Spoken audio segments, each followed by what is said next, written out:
I related an incident of harassment to friends and colleagues, patting myself on the back about how I had refused to be the victim, had almost turned aggressor, and had let him get away.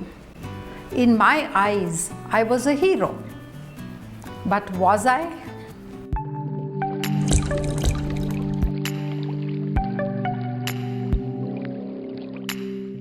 Hello and welcome to Navigate with Kalpana. One day it happened to me. I was walking home from work recently on a quiet, lonely, tree-shaded road in broad daylight. A man rode by on his bike. I was fully aware and alert when he turned around to pass by again. I walked strong, bag and parcel in both hands, refusing to cover or move to the narrow edge of the road. He rode past me yet again and then turned around and stopped.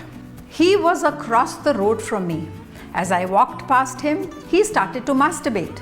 I immediately yelled very loudly, picked up a brick lying on the side of the road and flung it at him. I was surprised by how far the brick went. It almost hit him. He immediately started the bike and moved unsteadily away. I knew then that I could pick up another stone and hit him or the bike, causing him to fall. I decided not to. He never came back, and not once did I step off the road or so much as turn around to see if he was coming back.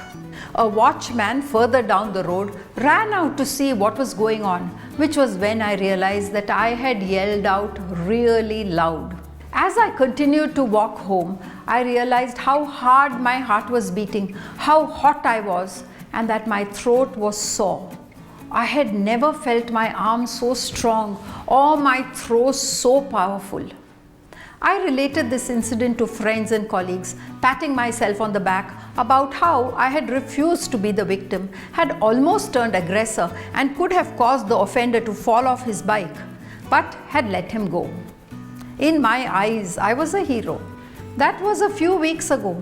Since then, I have noticed a few things. The beautiful, bright new dress I was wearing that day immediately went for a wash, and I am now contemplating giving it away because of the negative memory I associate with it. I am afraid to walk down the street alone. I have been a walker all my life. Now I look for a companion or a safe area. Every bulky guy on a bike is a reminder. Driving home one night, two men on a motorcycle zipped past a little too close for comfort.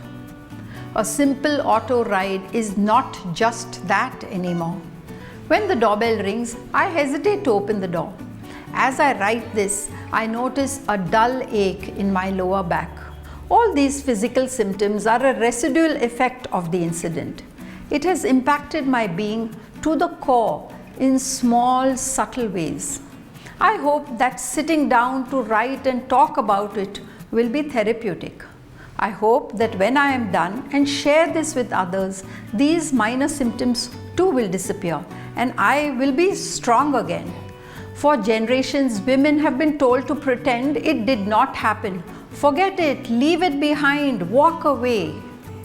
To look on the bright side, how much worse it could have been. Others have survived much worse. And we did, I did. That was when we became depressed, lost enthusiasm and energy, were afraid of ourselves, others, and maybe life itself.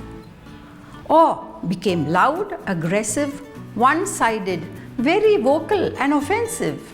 During a workshop I was attending with some professionals at a workplace, a group of men made a comment about media reports on rape and harassment.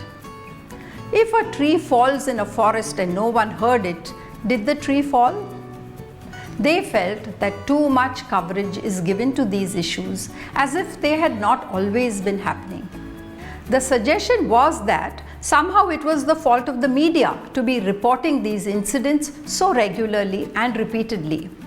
I was personally upset by this comparison and spoke out that it was unfair to compare a woman or a victim to a tree. There was an immediate reaction about how I had misunderstood and that it was not what they had intended to say. Well, whatever they did intend to say had already been said. And again, that is the reason why men really need to be careful with their words. This is why MeToo is important.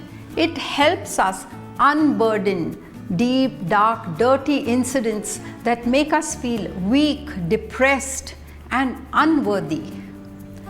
By throwing them out, washing dirty laundry in public, as it were, we can cleanse ourselves.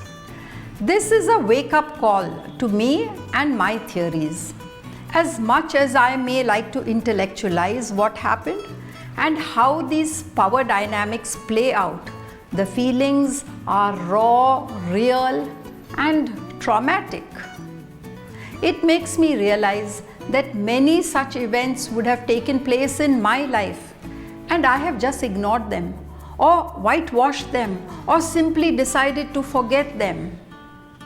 But I do know that such trauma does not simply and conveniently dissolve away. It resides within us, in our bodies, and creates physical symptoms that stay with us and trouble us. There are many ways to alleviate them. Psychotherapy and introspection, and staying connected to my feelings, practicing self-awareness have been my ways. And every day, life ensures that I need to keep practicing them. I am strong, independent. I don't take shit from anyone. I live my own life and make my own money. But a pervert on a bike has made me feel vulnerable, even as I fight to be the master of my own destiny. I'm a 65-year-old woman, and I am not about to start giving up my attitude and independence now. The next time I know that I can aim right, throw hard the second stone, and the third if I choose to. Women are choosing to react. This is not overreacting. Women are now expressing their anger. They have always been angry. It is important for us, both men and women, to understand the impact of this behavior on women. To rescue is not enough. A deeper understanding of why we react and respond the way we do is essential.